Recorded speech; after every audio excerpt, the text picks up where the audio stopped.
Welcome to the Legendarium Green Team. I'm your host, Kyptan, and with me today are Eradandis Hey there.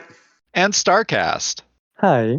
Today we're going to be reviewing The Spear Cuts Through Water, a 2022 fantasy novel by sophomore author Simon Jimenez, named by Kirkus Reviews as one of the best science fiction and fantasy books of the year. Of course, neither I nor Star read Kirkus's opinion on this book. We were led to this gem by Eradandis, something I can't express enough gratitude for. Well, look, I'm gratified people wanted to follow my recommendation. It was one heck of a ride, wasn't it, guys? Absolutely. So we're going to start off with a brief non-spoiler section before we dive in. So let's talk about our initial impressions, our ratings, and who would you recommend this book to? Something that Lady Sweden asks for. Specifically, she asks, what type of reader is this book for? Star, do you want to go first? Like everyone already knows, I was led to this book by Eva, and I really, really liked it. And it's really hard to explain for what kind of reader it is, but I would say that it's for a reader who likes to read challenging books, but are good comparisons. Oh, the book I'm reading right now, or the series, the Broken Earth series. It uses a similar structure with different narration styles, second person, first person, third person, all that stuff. So if you like that stuff, you are at the right address here at the book. Okay. Era, who do you think that this book is for? What type of reader? Well, I think the type of reader is people who like good books, regardless of whether it's fantasy or sci-fi. And I'm going to get on my little hobby horse here for a second, because one of the things I've come to really detest in the science fiction fantasy community is everybody's obsessions with genres and subgenres and all these genre things. And this book is a great kind of like classic reason for why. Because for me, I have two genres: good and not good. Okay, and this book is not only good; it's excellent. It's fantastic, right? And look, there's all kinds of representation in this book, right? But the representation is a part of the book. It's not the point of the book. And this is where my frustration gets in, is that people want to say, well, are you angry at House in the Cerulean Sea too? yeah, like that book, or like what Gideon the Ninth is another good one. It's like the point of the book was a representation, but it wasn't a part of the book. And this book is I would disagree. purely excellent. And so really, I would say, I plan on giving this book to my friends who do not like fantasy sci-fi as a general rule, and just hand them the book and ask them to read it, because this book is good on its own merits, period, full stop. And I think it's worth being read by anyone. Look, I'm super happy that people who feel like they need to be seen can be seen in this book, but to me, that's irrelevant. The book's fantastic, and I think you can replace the characters with any other characters or do whatever else you want. The way he wrote it and the way it's presented is, I believe we did a podcast a long time ago, Kip, Lord of Light. Yeah. That's the only other book I gave a 5-star rating to.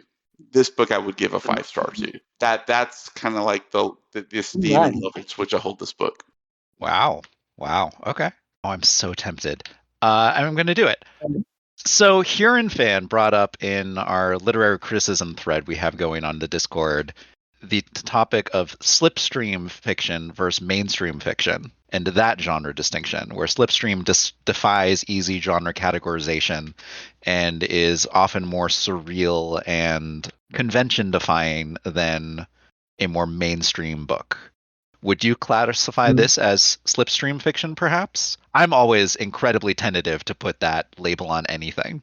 Look, I don't know what you want me to say, because I'm...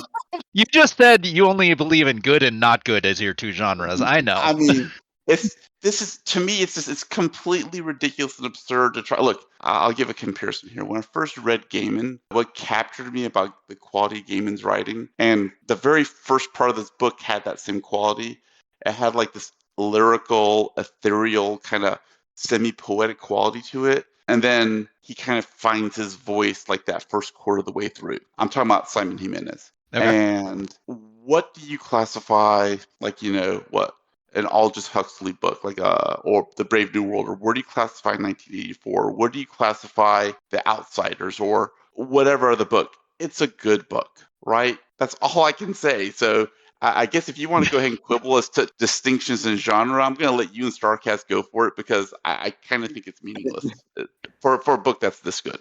I believe that a book can have multiple genres, and to me, an incredible book is one that's in like 30 sometimes. If something is science fiction and it's fantasy and it's historical and it's economic and it's political and it's introspective and personal, you can just keep adding labels to something, and that generally shows that the book is approaching its subject matter just holistically as its own thing. And to me, that shows a level of integration which is generally likely to attract me. So if there's wars about what genre a book is in, maybe I'm interested in it. All the controversy, maybe people are making horrible arguments, don't necessarily care about that. But if a lot of people want to claim a particular book as being part of their favorite thing, that generally means there's a lot of love for the book in general. Mm. And I think that this one could fit in a lot of potential different genres. And the one thing I would maybe say is that there is a bit of an age floor here. I would not hand this book to kids necessarily. Yes. Well, what age kids are we talking about? Like, I wouldn't hand it to a 9-year-old, but to like, That's about the age, yeah. well, like if you're a teenager, I wouldn't hand it to an 8-year-old. I probably wouldn't hand it to a 9-year-old. 10, we're starting to get there. I have a lot of respect for 10-year-olds because that's about when I started reading Ender's Game. And I started Lord of the Rings at like 8, so I wasn't ready for it then, but some kids are. I would say, and this is something, I guess maybe this is something we're going to talk about anyways, but part of my enjoyment of the book was that he layers different kinds of storytelling into the book as it's being written, because it's an adventure story. It's also a tragedy. It's also a love story. It's also a dystopian world. It's also a book about war. Fairy tale. It's a fairy tale. Correct. Exactly. I mean, it's like this book is like an onion. You keep on peeling layers, and there's something there for everyone. And I guess my original point is, when the author does a job of focusing on the quality of the book and not worrying about like Oh yeah. how it's going to be categorized, that's the important thing. That to me is what's important. Though I do feel like any author who writes in the second person is ready to get categorized as a second person author. If you're going to do second person, you're going out there on a tightrope. I'll tell you that. So. Yeah. I love second person. Someone cannot have a distinct aversion to the second person and necessarily enjoy this book. I know some people just hate it, and so I wouldn't recommend it to them. But if you're ready for a challenging fairy tale, then I think this book's right up your alley. And I've been thinking about the people in my life that I'm going to buy a hardcover of this. Because of the age ceiling, I just wondered, because Era also just said that it's also a bit like, or UKIP, that's a bit like a fairy tale, but also it just has all those layers like an onion. I just wondered if it could be maybe a book that you could hand over to a younger audience, because they won't pick up on anything. And like, I just wonder if it's a book which, when you read every few years, you see new things or discover new things you haven't discovered before. Yeah, absolutely. I know I'm going to reread. I knew I was going to reread this book within the first chapter.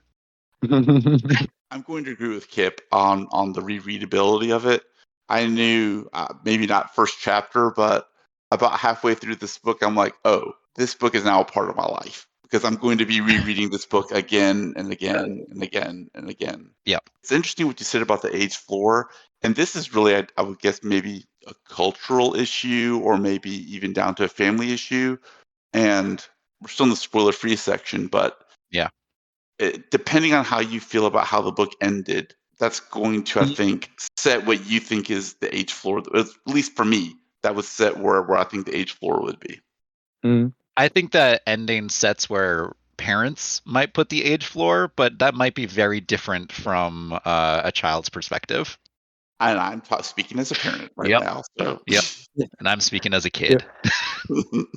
No, I just thought because I just thought about German fairy tales, and I thought, oh, those are also really dark, and I got told to me when I was a child, and I didn't realize a lot of things until later, where I thought back to it and went, wow, that was up. yeah. So I think you're right, but what makes this book challenging in comparison to like the German fairy tales, which you're absolutely right about, is that, and this is one of the neat tricks this author does in terms of storytelling, is that he's telling you the story from one point of view, and then in the middle of telling you that, he'll then shift the perspective in the middle of the sentence to the person on the other end of whatever interaction is going Okay, on. we're gonna get there. We're gonna get there.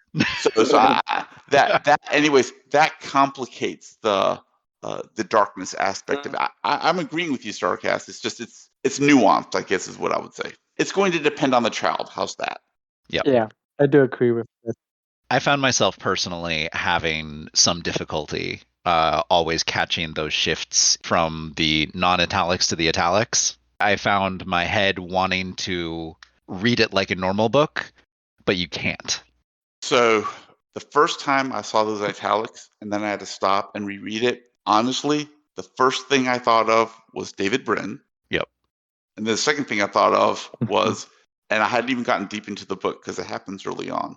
I'm like, oh, Kip is going to love this book for that reason alone. Okay, so and Starkast, just so you know, David Brin, he's notorious in a good way for using all the dimensions of the book and changing the font and everything to kind of tell a story within a story. Okay, that sounds interesting. He sets blocks of text apart fairly frequently. He uses italics fairly frequently. Epigraphs are often there. What else? Poems. Poems, lots of poems. Some characters speak in poems, which is very fun. And some characters speak in translated galactic languages that have novel characters that don't appear in English. So Wait, now you must send me a book from him. we did our Uplift series. People can go back and check those out. We Uplift? recommend you start with Startide Rising. Okay. Okay. So I'm giving this book a 5. Era gave the book a 5. Star, what's your number before we move on? Oh god. I already announced it, but I have to yeah. say it again. It's only because I haven't reread it yet. For now, it's at a 4.5 with the note. It's very probably gonna be a 5, but I need to reread it first. Okay, Starkast is off the podcast. 4.5. Why that low? Oh my gosh. Star, can you up that to a 4.75 for us? I can have 4.75. Cool. I'll take it. Okay, let's get into spoiler talk now. If you have not read the book, go read the book because some of the stuff is wild and the book likes to reveal it as you go. Just go in blind, have a fun time, do that. Okay, I'm giving you 3 more seconds. 3, 2, 1. Full spoiler talk. Okay. First off, let's talk about the 3 parts of the story: the old country, the new country, and the inverted theater, and how we're constantly changing vantage points between the 3. I'll go ahead and start. I love that.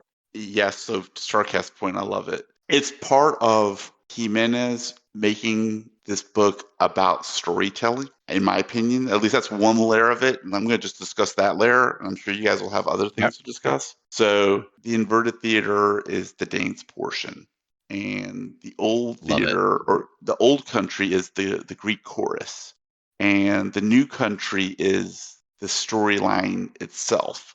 The new country is where the great grandson comes from. Sorry, let me reverse it then. The new country then, I wasn't sure which. The new country is the Greek chorus, and the old country is the story itself. So, wait a second, I have a question there. Do we know that it's a whatever son? Because I wasn't sure if it was confirmed or if the gender was remained ambiguous. I think it's son. Yeah, it's definitely grandson. Okay, good. That's good for later because it just cements one of my favorite scenes. Okay. Editor Kip here. It was not. Starcast is right. And forgive any future mentions of a grandson and replace it with grandchild. I'm sorry, I was fooled by the second person. So anyway, for me, the setting of the story in those ways, with him layering on top of that, the different storytelling methods through which the story is being told, it was one of those ways that made me, I don't know about you guys, but I would have to stop just at random points throughout the book and just go, okay, wait, and think about it, sit down, like all super excited again, fist pump, like as I'm reading it, because as he's shifting these perspectives, he's going to give you little vignettes, like almost like these asides that are like Mm-hmm. these really deep, potentially deep philosophical things or personal moments, and then he'll just move right past it. Yeah. Every time the block center justified text appeared in the book, for like the first quarter of it, I stopped reading, just read that block of text, went back a bit, tried to place it in the context of the preceding scene and how it was an interruption, trying to figure out the potential source of where these words were coming from because it was still so mysterious. I'm still not entirely sure I have the source down. It seems to come from this moonlit body, but And to your point, part of it too, with it block center justified like that, makes it read like a play. yeah, it's almost like a stage direction. Correct. Yeah. Exactly. Yep. But I was like, are these telepathic insertions? Like, what's going on? Yeah, Star, what did you think?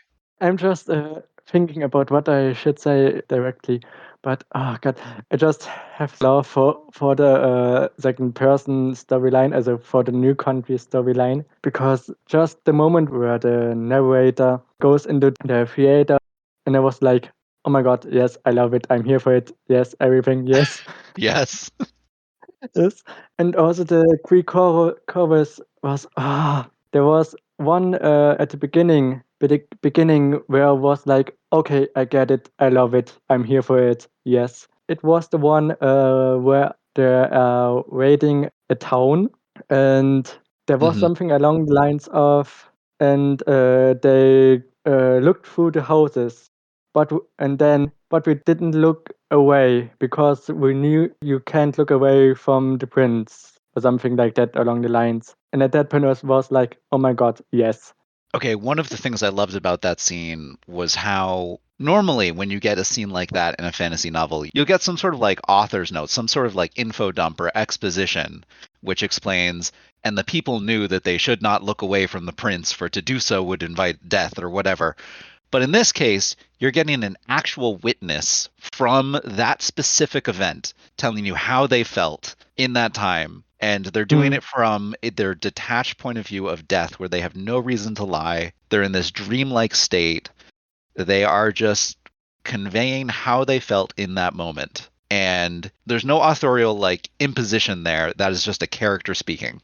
Well, it's interesting you say it like that because I think that's another layer to how he's writing the story. Because you mentioned something like, is this telepathic or what's going on? And then Yep. you mentioned, so there's definitely scenes throughout the book where it shifts, it 100% shifts to an omniscient third person narrative. And Yep. then it'll seamlessly go right into an unreliable narrator narrative.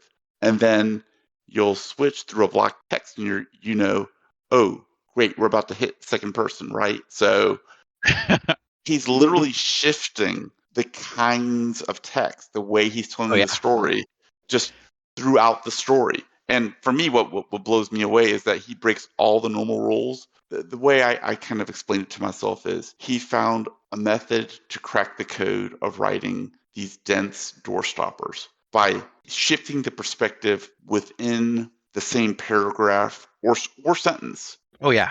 So he's giving you extremely dense text just by shifting, changing to italics, and changing perspective.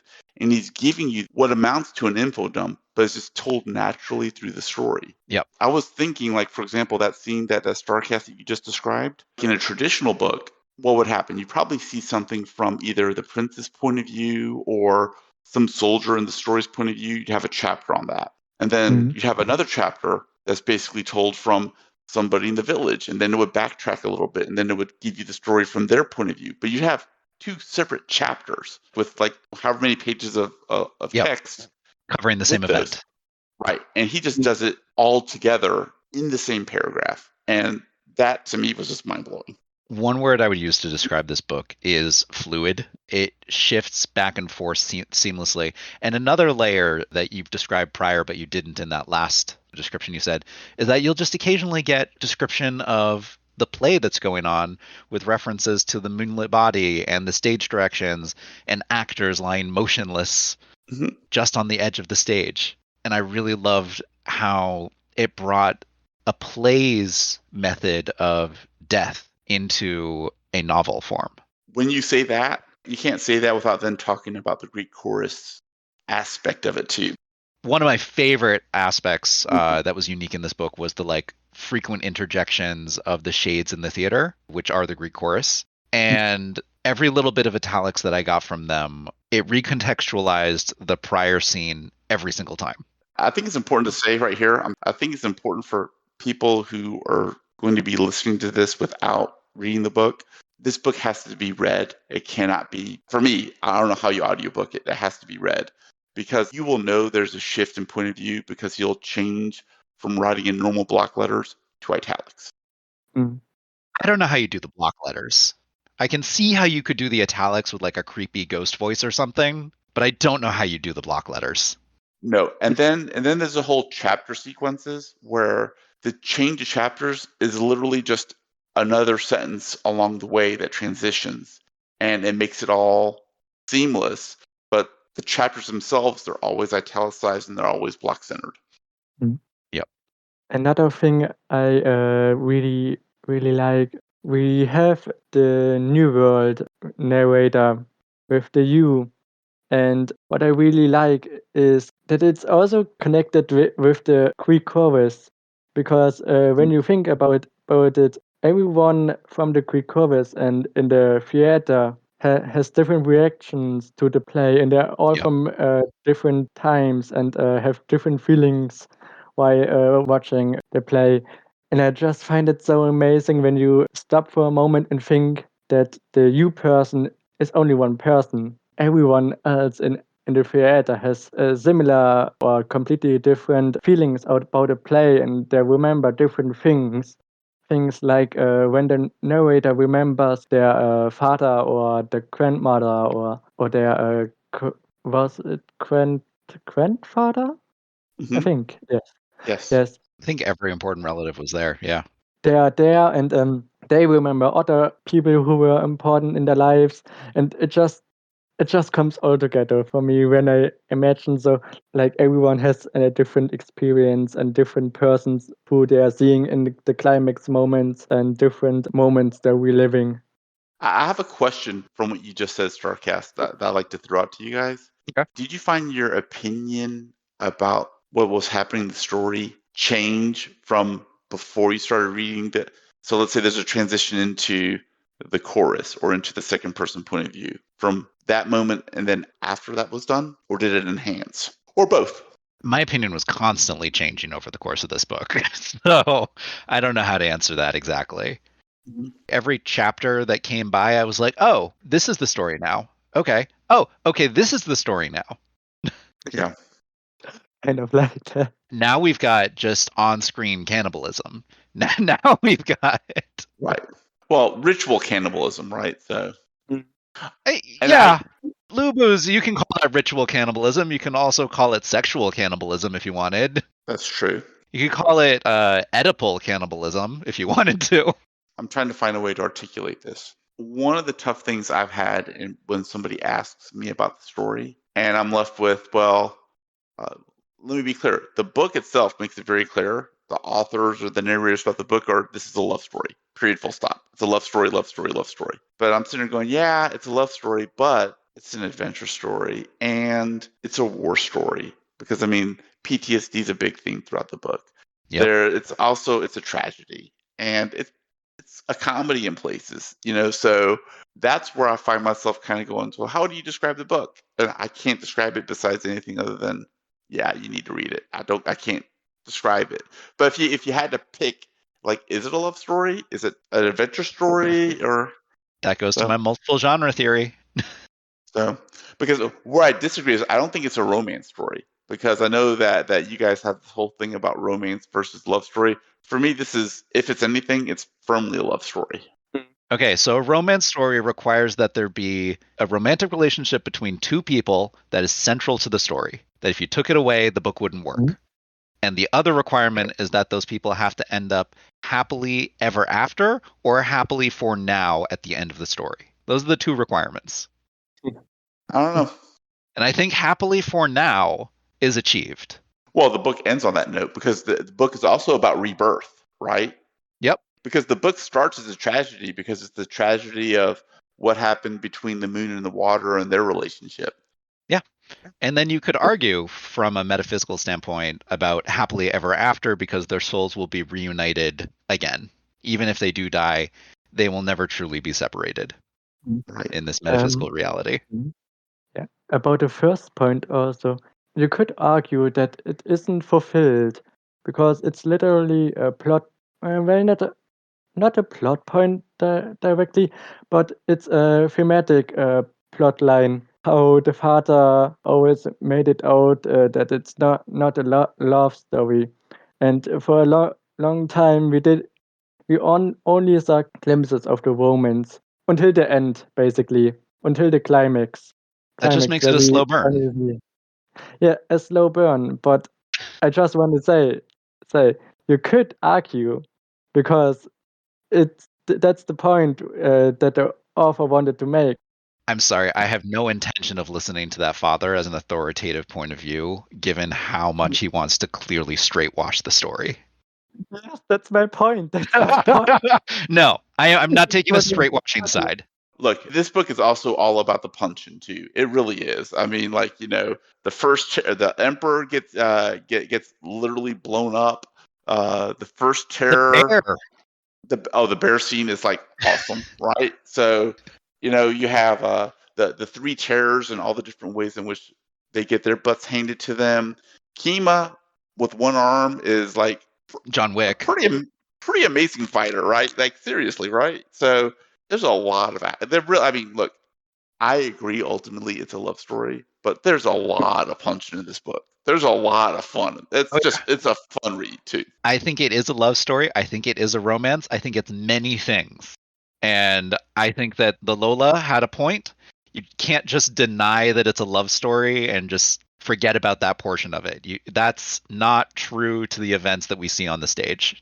And I like Starcast and Kip, what you guys said. So, like, I don't buy the father's straight washing, is what you guys called it. So put it this way, I don't have your perspective, so I wouldn't have viewed it that way if you hadn't said it. But when you said it, it's like, oh yeah, that's obvious now.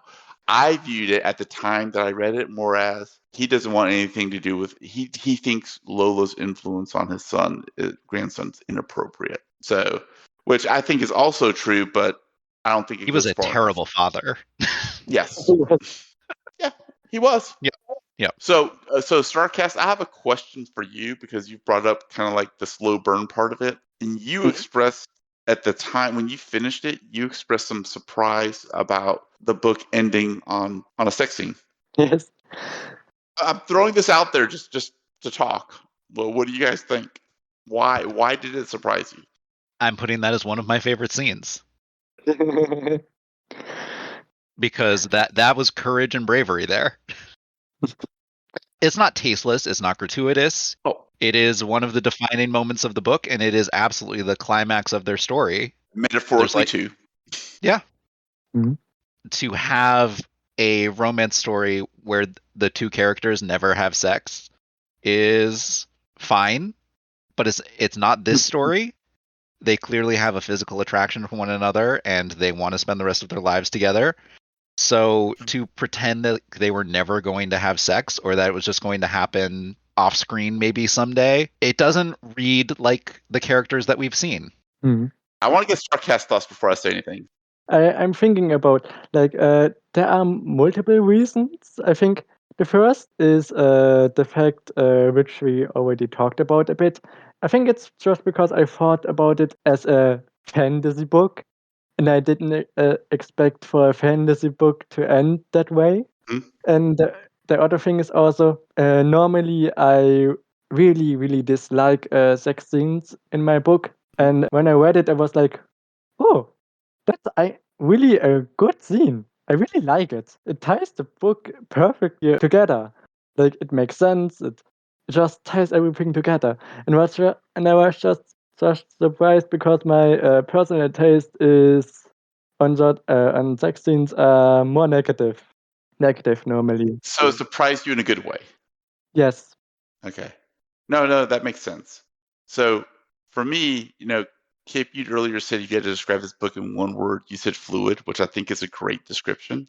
For me, it's ambitious. This book is Mm. like, I'm going to go for it, right? And I think in large part he succeeds. Whatever he's going for, he achieves, right? And I think a main part of this book is that the book started on the failure of Moon and Water's relationship and how their love soured. And if you're going to have love, there has to be a rebirth in a true love story. If you look at it from that perspective, Jun and Kima had to consummate the relationship. It had to happen, to your point, Kip. Absolutely had to happen. And if it was going to happen, Starcast, I'm with you. Because normally the sex scenes tend to be, they're tough to write. So they tend towards the tasteless. And this scene is anything but. I guess to kind of join what you guys are saying, it's an affirmation of love, of life, and of rebirth, kind of all at one at the same time, because it's kind of saying all of that as that's occurring. Because the moon is being put back in its place, the old land is going to heal. These people are being given a second chance from water. So it's kind of all these things are kind of happening at once, as occurs throughout most of the story, where there's multiple layers to everything that's going on. Yeah. And I want to say a reason why I enjoyed the sex scene so much is because it was in a way vague, and it focused more on the feelings of both of them.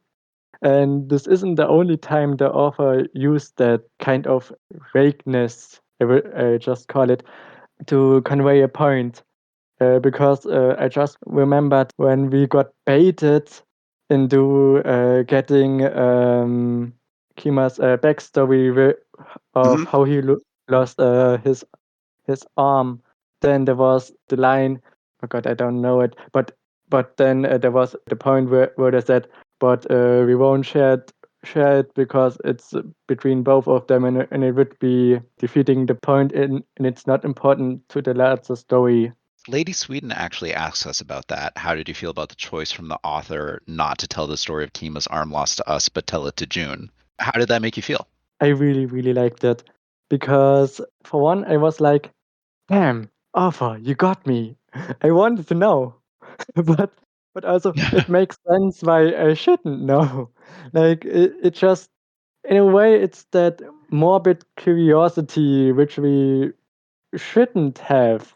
It also goes into the ableism because like I know there are or I have read some cases where people were like demanding to know what happened, and it's like, yeah, no, Yep. that's not your right. You don't have a right to know that. The person can tell you, but they don't have to. That like, so it just how should I say this? I just loved it that it made not even political, but just that it's that dead. Mm-hmm. I really appreciated it, especially because in this world, the stigma of a missing arm is so much stronger than it is in today's society, even. They're known as a person of bad fortune, of ill fortune, and it enhances this privacy and the intimacy of the sharing between June and Kima, while also enhancing the feeling that we as readers have absolutely no right to that information. And I want to Mm. say that I did something similar in a piece of writing back in high school. And my teacher was like, no, you need to tell us what happened between these two characters. You can't just leave it vague. You have to tell us the secret. A secret is meaningless unless the reader knows what it is.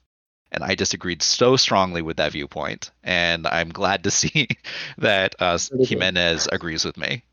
So I agree with everything you guys said, and I would add on top of that in traditional fantasy sci-fi literature written today, not only would you get a backstory, you get a prequel trilogy after this book explaining how this actually occurred with a full description of the Dwyer tribe and their tribal history and customs and the Egyptian thread count of their beds and everything, right? So kudos to Jimenez for kind of going, no, I'm going to trust your imagination and I'm going to trust your intelligence and I'm going to tell you the story the way it needs to be told. There's another aspect that I think is really important too, and this ties into Jun as well.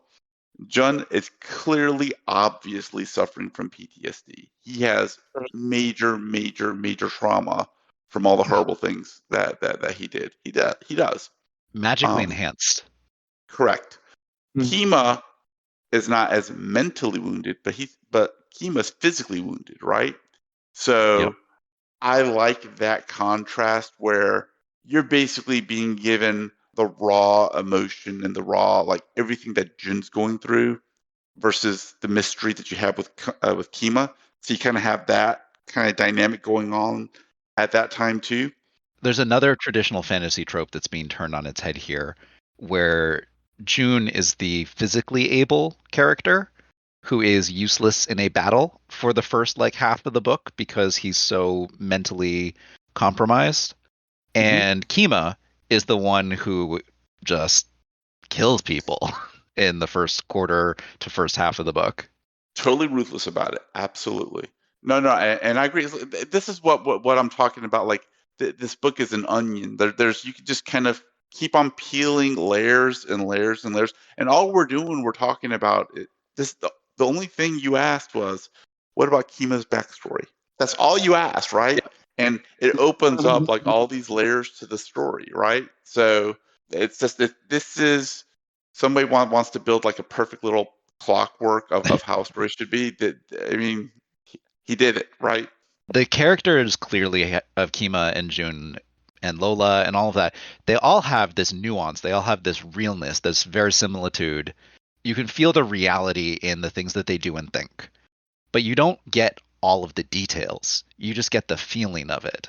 And so I want to talk about a little bit about how these characters are a little bit ciphers for larger concepts and not necessarily individualized as much as maybe you might find in a different character book. Well, expand that because I don't think it's only them. I think it's everybody. I mean, it's absolutely every character in this book. Yeah. Yeah, because we're talking about the terrors. We're talking about the gods and God. We're talking about everybody, right? Yep. Okay. That approach to character building and character dynamics, like what's the feeling you think that it lent to this book?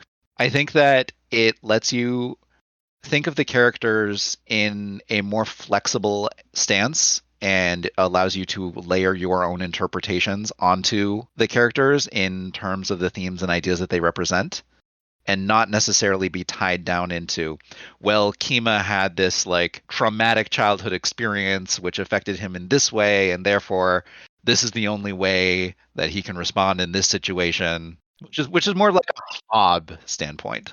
Hop. So you stole my thunder on something I was going to say later. This I was just getting ready to say. It reminds me more of Hobb than anybody else of recent vintage. But he creates characters that are very human, but at one remove. To your point about ciphers, where you know they're human, but look, and I enjoyed every character in the story, but I wouldn't say, oh, this is my favorite character. It's one of my favorite books, but I couldn't tell you about like one specific character that kind of stood out. And I think that gets to your point about the whole cipher thing. And I would say, again, he's cutting against the grain of he's purposely giving you less. Instead of giving you more, he's making the choice to give you less. Yep. And he's doing that in my opinion, partly to force you to engage with the themes and the concepts in the story. Mm. Like, for example, I love the Lola character. Absolutely adore her. But she's not fleshed out necessarily, but the bits that you get of her, the bits of her taking a drag on her cigarette while telling a story, her lungs like hot air balloons, like that really stays with me. And the way that she has this soft spot for this one grandson and the way that she tells him stories and he carries on their traditions, that's real. That's a real thing that happens all across the world. But it's not necessarily a defining characteristic which makes me think, oh, this Lola is the best Lola ever. It's no like, oh, I appreciate this character type and all of the people that it represents across the world. Like this, she feels very much a bit in some ways like some of my older relatives. But I was about to say, let's talk about Dad again, right? yeah, Dad gets up and walks away and leaves.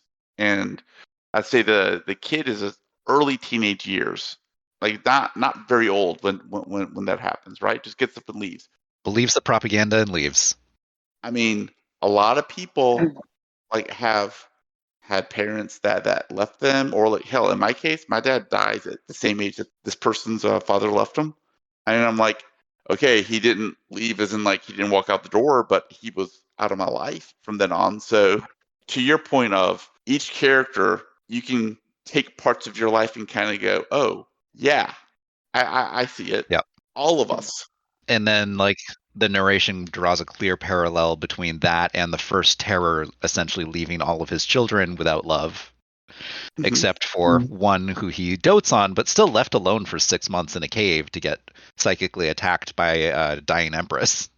So, you know, everyone has their own trauma with their parents. I just thought if I should already bring a scene up. And I think I just will, because Kip brought up the grandma, and I, again, will bring up the you narrator, because I really like him. Well, scene, it's more like some sentences, because there wasn't a lot of time spent with it. But when they meet the homeless person in the alleyway, and they had their first sexual experience, that was what stayed with me. So like most where they discovered themselves self in a way, and how it kind of paralleled Kima and June, where they lived in a time where it was not necessarily normal, but just not thought about very much. And he lives now in a time where it's kind of shunned, Yep. and that just stayed with me. That's a good point. So if we're talking about ciphers, one of the ciphers that really, for me, really elevated this book, and I'd be interested in your thoughts. And I didn't go back and double check this, but I feel pretty sure that this is true. Anytime that someone dies, it shifts to the point of view of the person right before their death, or right at the time, or right after their death. So you're feeling just about everybody's death impacted throughout the story. If it's a servant next to the emperor, if it's somebody that got clubbed down by Kima, if it's the terrorists, like you Yeah. always get that point of view. And A, that was amazing. But B, it's like, oh wait, he's gonna make us see the cost of every death in a heroic Yes. fantasy. Yes. And I'm like, dude, like I just had to stand up and applaud. I'm like, that was just an amazing look. That was a choice. It was a choice. I loved it. Agree. Like it blew me away. So you do not get representation from all the people stabbed in the face in heroic fantasy. No, but here you do. And to your point, to ciphers, like, okay, you might think that this person is a background character in the story, right? Yep. You know, such a general so-and-so saved the day, like, you know, whatever. Yeah, and in the background, and 10,000 men died to achieve the goal, right? Well, Yeah. 10,000 people, each with their own lives and each with their own stories, right? And that's what Jimenez is kind of illustrating every time there's a death. And when you said ciphers, that was actually where my mind first went to, where I'm like, yeah, that was brilliant. This book really rejects, but also shines a spotlight on the concept of bit characters. Mm-hmm. And I love that for it. It's one of my favorite bits of the Greek chorus is that we get a response to everyone who gets killed by our protagonists and by their enemies. Yeah. And I also also thought, especially with June, when the voices came up, I was like, God damn it, I understand it, but also, God damn it, I feel bad for him. Yeah. Like, Yeah. it's just so like, yes, that would happen. Like I would do too. I would do it too. Like I would haunt him to death. But also, like he's just kind of a dog. He's just a boy. Yes. Here, I'm going to get on one of my little hobby horses, and then Kip, you can cut me off. So June, I agree with you, Starkast. I'm like, damn. But then I look at the book, like the page count, like the word count. I'm like, oh, so I'm not gonna have to suffer through 4 or 5 books of him being miserable and depressed and having PTSD. I'm going to get a short, succinct kind of story focused on him, and it's not going to be, oh, I don't know, 5 books out of a 10 novel epic Nope. fantasy doorstopper where one of the main characters is severely depressed and you get what, millions of words to his depression. I mean, I'm like, Yeah. Yeah. at some Wonderful point, was a call out. yeah, You're gonna get I, Kima's 5-day therapy program, and you're gonna be good. that's it, right? So if you guys want to know how I found this book, it's because I spent my time reading 3, 4, 600-page books and not reading doorstopper. So I never feel like weighed down and have to stop reading. I admire that about you. I couldn't do it, but I admire that about you. All right, I'm done. I'll be quiet now. So Okay, we're getting on in time a bit, so let's go to what do you think the title means? And we have a question from Huron. How exactly does a spear cut water? Must one turn it to ice first? Kieran, you need to read the story. So you stole that question. Actually, stole one of my favorite scenes. So I mean, I think one of everyone's favorite scenes. it's a pretty amazing scene. So Kima and Jun are resurrected, and they start dancing. And I'm going to read the lead up to it, and then I'll get to the point where the title of the book comes in. And then it starts in italics. So they're talking through Kima and Jun's point of view. And we thought the moments together, and we expressed with our bodies that same thought. We were not ourselves anymore, but each other, speaking through our bodies to a wounded and grieving land. And what we said was this: the body holds the body, the arm holds the spear, offset, new title to a new paragraph, and the spear cuts through water, starts with a new chapter, and then italics are done, and it says the water stopped as if frozen. So that's the context for what do you think? So what do you think the spear cuts through water means? For me, it's an expression of love. The author never changes his stance. The Lola says it, the book says it, and I think the title says it. This is a love story. The spear cuts through water is saying this is a love story. That's my opinion. Starcast, do you have a thought before I go off on my crazy theory? Oh god, oh god. Well, no, because I can't say more because it was perfectly summed up. Okay, cool. Welcome to Kip's Crazy Theory Corner. So I think that the spear that cuts through water is the spear that the grandson carried all the way down into the mist of time, and how it passes through the inverted theater, and how that spear cuts through time, and it goes from Kima and June to the grandson and back to Kima and June, and how it really threads the needle of this story through every piece of it. And that's the spear cutting through water. That's also kind of there would also be kind of a play on words because of blood is thicker than water. If you like with blood is meant that the spear is carried down the generations, and the water I would just say time or something like that. That in the spear just goes through time on and on. So there's kind of a play on words too. I think you're both right. Yeah. I think we're all right. I mean, honestly, because I think we're all right.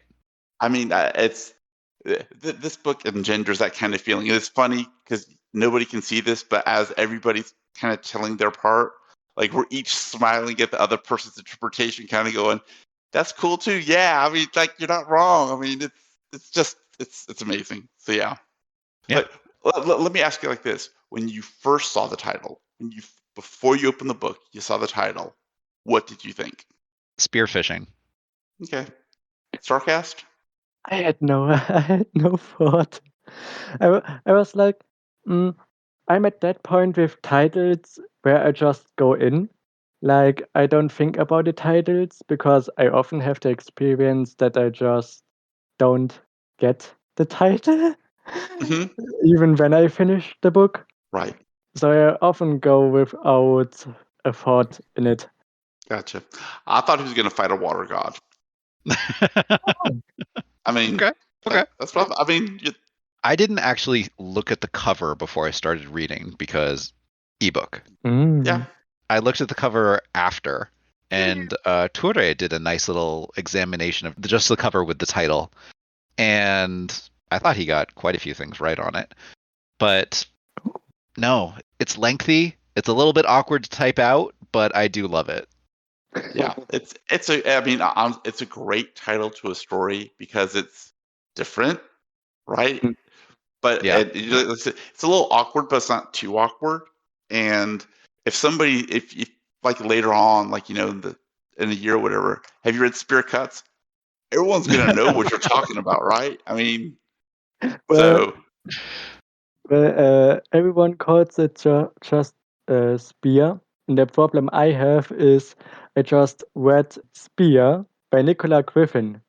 So oh, yeah, so I have to stop a moment and think, oh yeah, that other Spear. right. So, It's just funny. You mentioned ebook. The only and this is something I expect if it's not already here, it'll come. One and this is just maybe they'll do this in future versions of this book.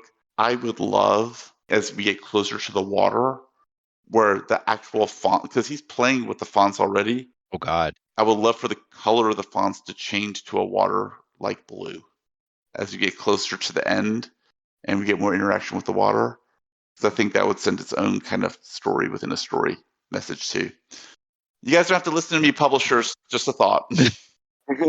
I wish we could get special editions like that. Yeah. Wouldn't that be awesome though? but then again, some of those companies, there are a lot of companies who do that. So one of them has to pick it up sooner or later. hmm I hope. Yep. If not, I will find you. The Cosmere Leatherbounds have like that lovely Mm. two-tone font where they press it first in black or first in I don't know which order they do it in, but they do it in like black and another color. Right. It just slightly offset. Well, the color is different every time. In Warbreaker, we have violet. In Yeah. Way Yeah. of Kings, blue. Blue, like I think a darker blue it was in Okay. the Secret That- Projects. Sanderson gets We lots of love elsewhere. This is not a Sanderson podcast. I'm not a sorry. Sanderson pod. Not a Sanderson pod. But I would love if they could play even more with the fonts and colors in this book. Yeah. I Look, special edition, publishers, Subterranean Press. no, seriously, like this book screams for it. And look, and I love the ambition to kind of go, look, I am going to play with everything on the page. About the only thing he didn't do was like kind of like make it a portrait instead of a landscape setting like on the. I mean, but he played with everything on the page, and it was just so imaginative. If we talk about like special edition or in general like color and so, did everyone see the map in the book? Yes. Okay, because I wasn't sure if it was also in the ebook. Yeah, it's just harder to read. Torp.com also has an article out on why the map looks like this. Simon talked about how he wanted a map that was more symbolic than everything else, like to tell the story even through that. And I think you can really see that the story is even told through the map. Like we have in the four corners the spiritual animals, or not only animals, but the what they revere. hmm hmm And in the middle, battle the turtle, and also the way which they go, and I just really like the map because it's just so different. Like it's not like other maps. Yeah, that's pretty unique. I'm gonna let in a dirty secret. I never look at maps. I'm like, whatever. I'm gonna read the story and figure it out. So, but I'm gonna have to go back and look at the map now. I look at them after. Yeah, I have to look at the map now. I give them a cursory look and start. So let's finish up with our favorite scenes. Let's go third favorite first. Who wants to start? I'll be the guinea pig. I'll go first. Okay. So third favorite. Oof. Okay. I refuse to categorize them. I'm just gonna name three. They're in no particular order. Fine. Sorry. All right. This is near the end of the book, and I'm just gonna quote it, and I think the quote is gonna speak for itself. And this is in the inverted theater. And this moonlit body smiles, and from the wings the padding of the drum slowly builds, and the curtain behind the dancers rise. Because you're right, the moonlit body tells you, this is indeed a love story, down to the blade dented bone. Loved that. Loved that. Good. Sorry, I have nothing. It speaks for itself. I'm done. It does. It does. Start.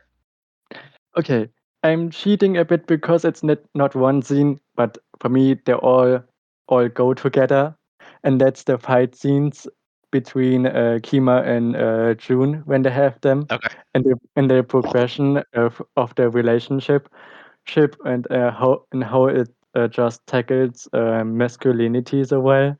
Well, and I just love them. And for me, they can go without one another because they just go together for me. I love how those scenes progress from actual fights into dance.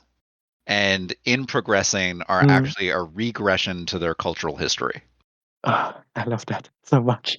All I'm doing is nodding my head, guys, because I'm just like all of this is true. The story speaks to you on so many levels. It's to everybody else's point. He's constantly saying, "This is how I want to tell you the story.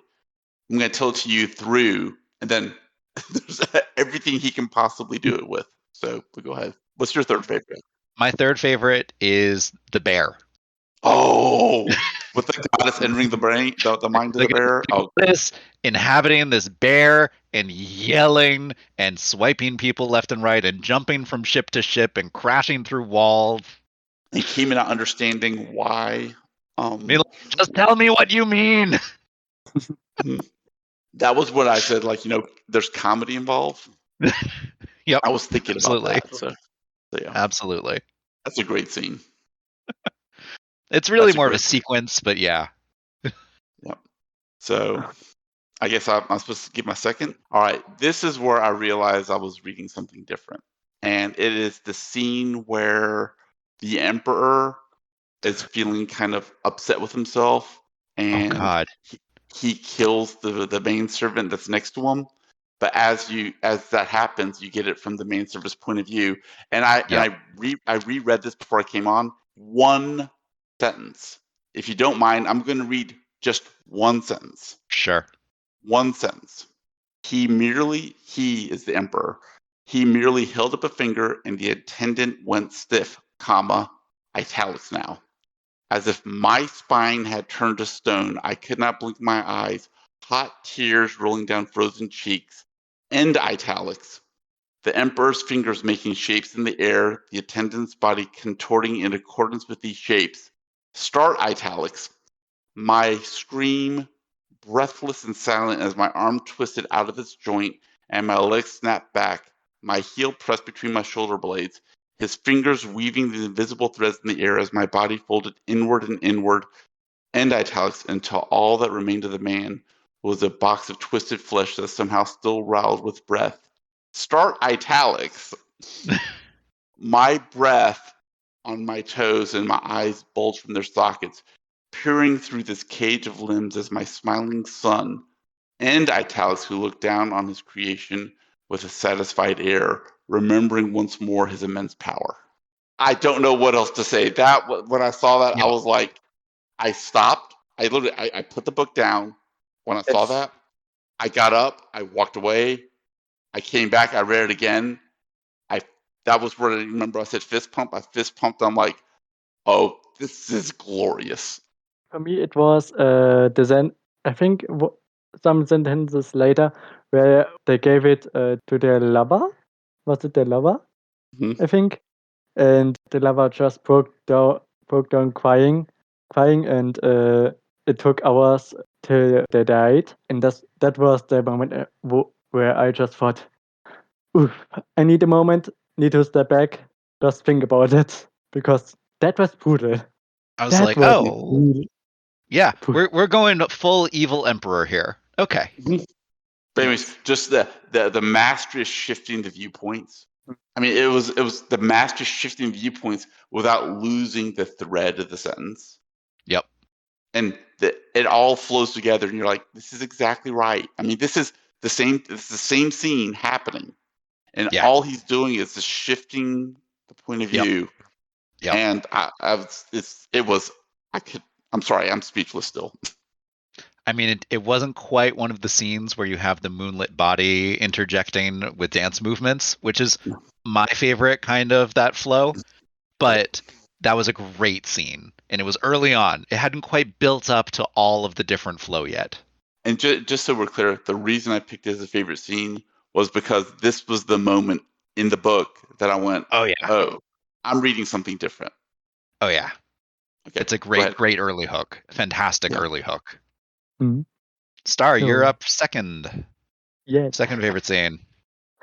God, I think like that was the scene where I just couldn't put the book down until I finished that day, or I think even the day afterward, also the chapter. And that was when the second terror started to eat the Oh, goddess.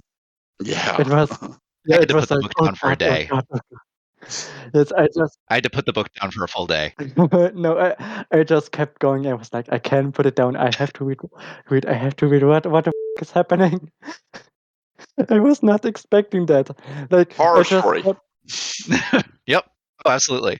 I thought she was going to die at the end of the book, but no, we are halfway through the book and she's dying and she's getting eaten. And I'm like, I can't stop. What is happening? Why is it happening now? Was my thinking like, yeah, I just had to finish it. It was also the second tarot, I think, was also my favorite of them. And I think also the the part where I was the most engaged. Hmm. He's my he's not my favorite terror, but I think he was the most well done. He's the most Yeah. evil of the terrors to me. Like he's like the most like thoroughgoingly I'm like my dad type of guy. That's the second terror. He's the one with the most developed inner story. Yeah. Mm. Well, I think the third is intended to be like you're supposed to look at him deliberately as broken. Like Yeah. the third terror could have been a normal person, but was just broken. The third terror was an animal. Yeah. Was a small child. The second terror was very adult in his terror. Yep. He was also the one who had like a fairly effective administration of an area. He was the only one who took and controlled a large area and economic center of the country. The first terror was raiding around with his little war band. The third terror had his labyrinth, but the second terror ruled that bowl of heaven. Well, I would say mainly because of his power. Yeah, I mean they all had power though, but only one of them had patience. Mm. Patience, Yeah, and had the most easiest of them because he literally can control someone else because of his words. unless they're partly deaf. Yes, besides that. So what's your second favorite, Kip? My second favorite was when they had just eaten the Empress and were starting to experience each other's thoughts. Mm. Kind of what I don't like this so much. And then they started to experience each other's anxieties and intrusive thoughts. And that was one of my favorites. And then, especially at the end, when they started to feel one another's bodies at the stream. and they had that little like almost sex scene that then got quickly ruined. I love the fact that I think Simon Jimenez presented it probably correctly. I don't think anybody wants anybody else to be in their thoughts. That'd be kind of No. gross, you Yeah. know? So, yeah. I love that scene too. Yeah. It's like, oh. I mean, you're asking us to pick children. Like, what's your favorite scene? I love all the scenes you guys pick too. I mean, they're all great. So, yeah. Well, what's mind sharing like with anxiety? what's mind sharing like with PTSD, right? And what's it like with shades of your dead enemies attacking you and saying that you're never going to be good enough? Yeah. Yeah, with self-worth issues. Yeah. Yeah. You don't deserve pleasure. That was so good because look, I mean, a lot of this too is it's the lies we tell ourselves. Like, who do I want to be as a person? Well, you have all your inner thoughts, right? And they are what they are, but how you choose to act, right? That's what defines you at the end of the day, not what you think. But that's not the position they're in. And the idea that your inner thoughts have dramatic irony for when they're going to attack you in full force. Well, author's choice on that, but yes. No, but these were sentient inner thoughts. They had their own POV, which was like, and we waited because we knew the time was not yet right for us to attack him. We would let him experience a little bit of pleasure, and then we would ruin it when the time came. That's true. I loved that. The personification of so many elements of the story was on point. Yes, I loved it. Yeah. It was making me think that makes it more like a play. But anyways, go ahead. Yep. So that's my second favorite. All right. My favorite, it's actually a small, I say my favorite.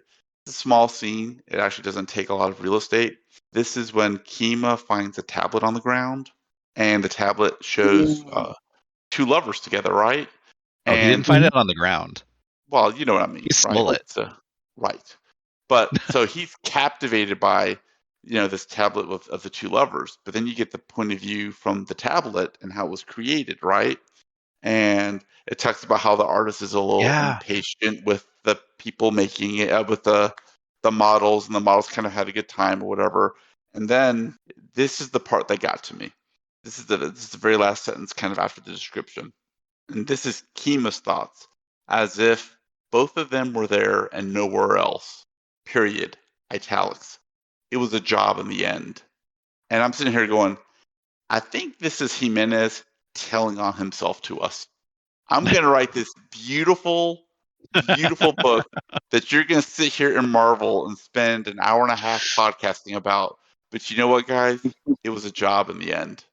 I think that might be Jimenez kind of winking and nodding at us. So, sorry, I'll cut that. You had to go there, man. Yeah, no, absolutely a lovely little bit to remind us that all of these authors that we love and enjoy are getting a paycheck for it in the end. Absolutely. So I hope that that's what he intended, because if he did, that was absolutely brilliant. Take a bow. I loved it. There's like a little bit of commentary there on authenticity and pornography, which is something I wasn't expecting in my fantasy book.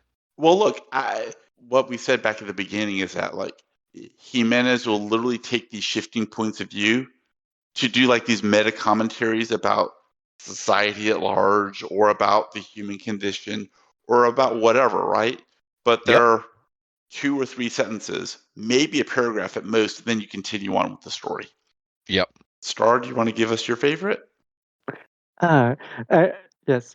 I'm just thinking about which one. I already talked about one of them a little bit, but I also have another one of it which I really like.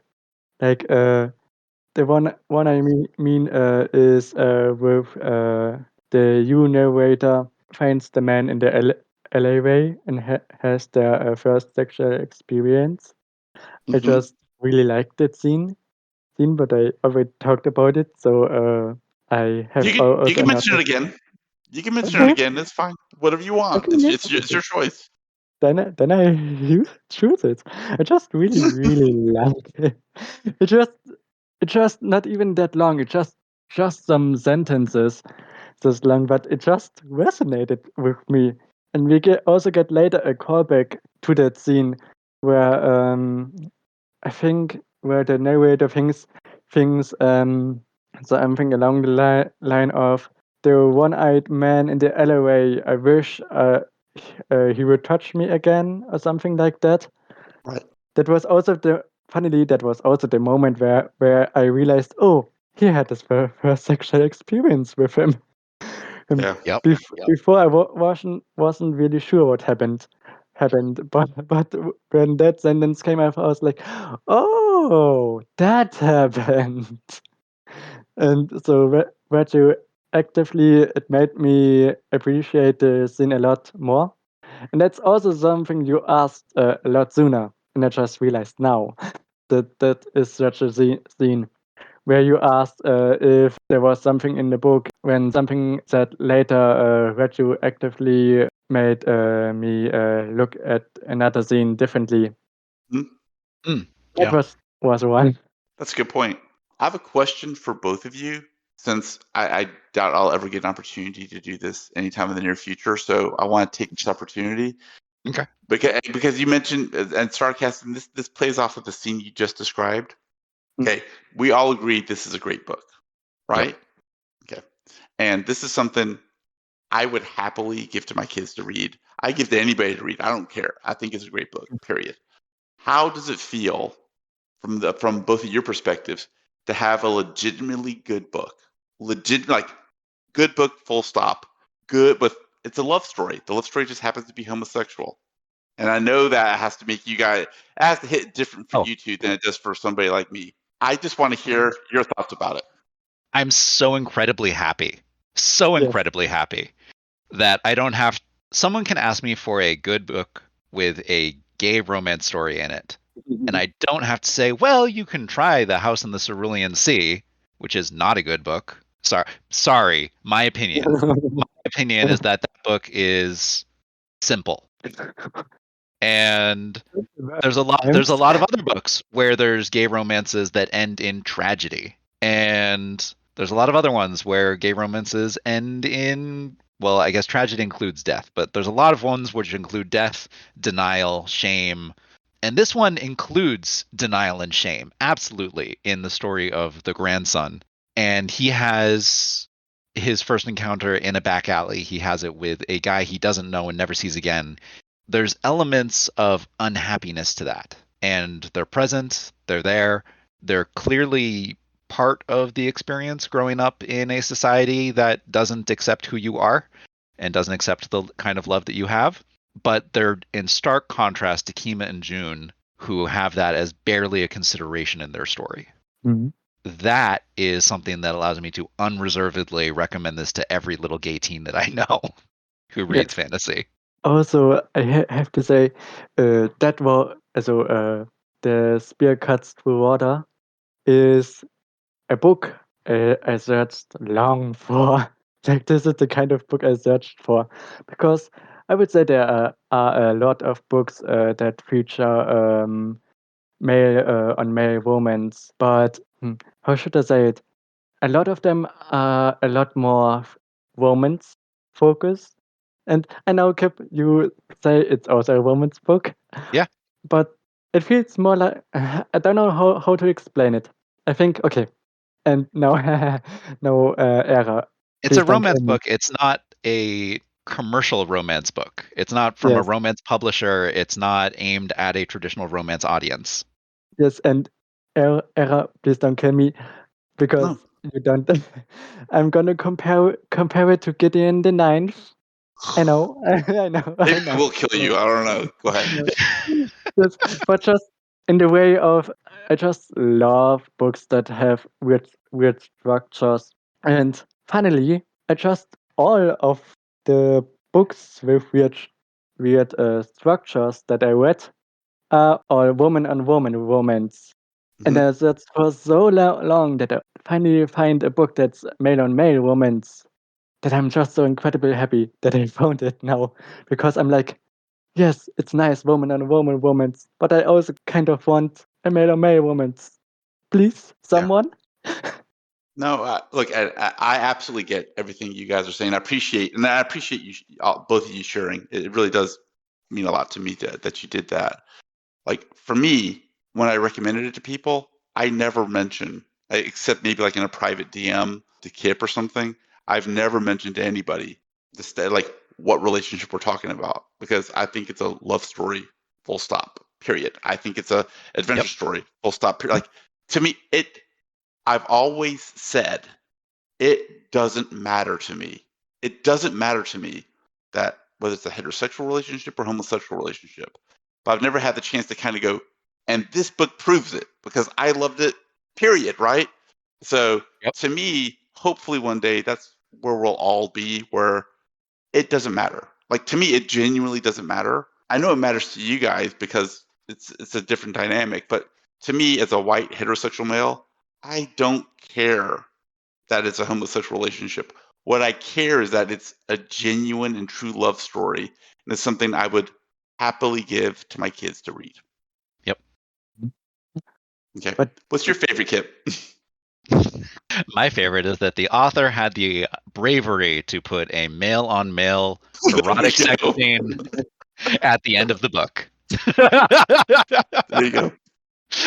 That is my favorite, because I am sick and tired of them being faded to black when the same author will not do the same for a heterosexual relationship.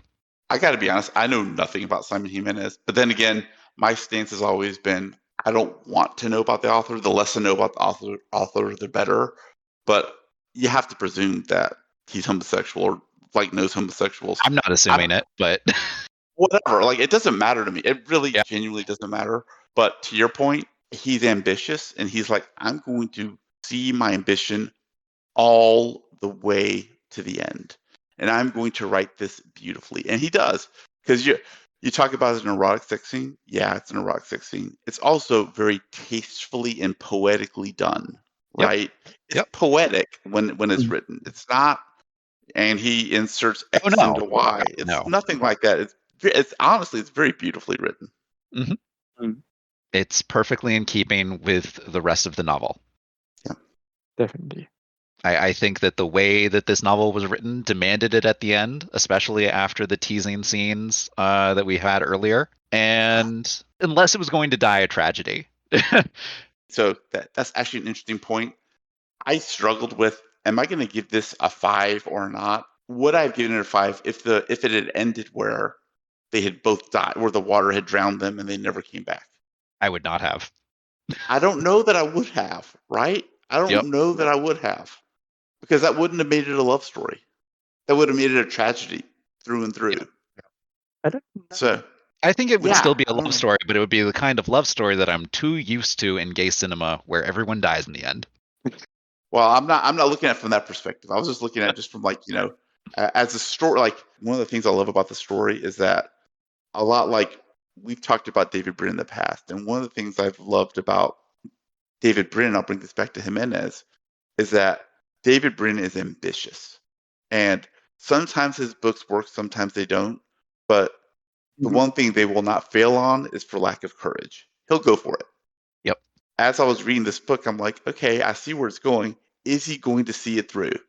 And so part of the reason I wanted to give it a 5 is he saw it through to the end. To your point, Kip. He did.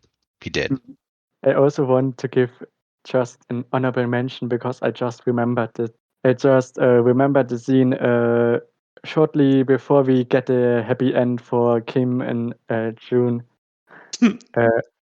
And where the U narrator takes his carrots and says, "This is not a love story. I was expecting a love story." To the to the blood-ended bone.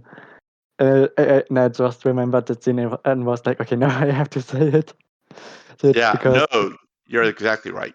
It goes back to your point, or to both of your points. If I would have rated it, well, I haven't even rated it 5 stars. I'm hypocrite. No, you suck. Are you gonna change your mind now? Is it gonna be a 5 now?